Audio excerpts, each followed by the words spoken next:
Bilang ng mga dadalaw sa Manila na South Cemetery ngayong Undas 2025 posibleng pumalo sa 1 milyon ayon yan sa pamunuan ng sementeryo.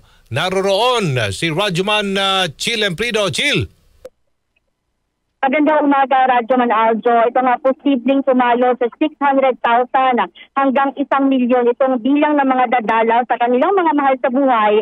Dito yan sa Manila South Cemetery ngayong Undas 2025. Sa eksklusibong panayam ng RMN Manila sa officer in charge ng Manila South Cemetery na si John Mark Mendez, inaasahan na nila itong ganitong karaming dalaw na rin dahil natapat itong weekend sa November 1 at may holiday pa bago mismo ang araw ng Sabado.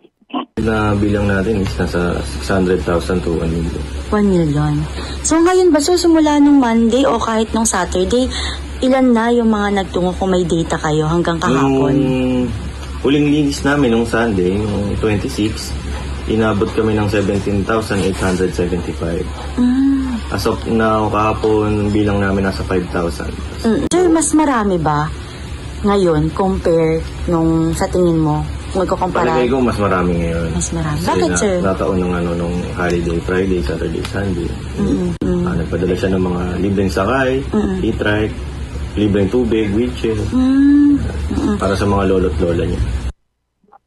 Para naman sa kaligtasan ng lahat, nakahanda na rin itong tagging system na itinusuot na sa mga matatanda o hindi lang sa mga matatanda, pati na rin sa mga bata dahil nga kapag may nawala o naligaw sa loob ng sementeryo ay madaling mahahanap dahil kailangang ilagay ang number at pangalan bago makapasok. Bukod pa sa live streaming nila sa LED wall para ma-monitor yung sitwasyon sa loob ng sementeryo sa tulong na rin ng mga CCTV. Meron din tayong tagging system para sa mga bata, kung sakaling sila mawawala. Bata, matanda, PWDs. Kung sakaling sila mawawala, madali lang po silang makontak. Maglalagay lang po tayo ng pangalan at contact number na kami ng mga guardians. Samantala, Radyoman Aljo, mga kasama, simula ngayong araw, bawal na pumasok sa loob ng sementeryo ang anumang uri ng sasakyan, kabilang na nga itong motorsiklo at mga bisikleta. Aabot naman sa 1,000 pulisya ang nakadeploy sa naturang sementeryo at nakahanda na rin nga itong libreng sakay sa loob ng sementeryo para nga dun sa mga malalayo yung dadalawing puntod. May mga ambulansya na rin na naka-standby kung sakali namang magkaroon ng emergency. Kasama mo sa RMN na mali sa Ala-Ala 2025 special coverage, Radyoman Chill Emprido, sa Talk RMN. Thank you, Chill.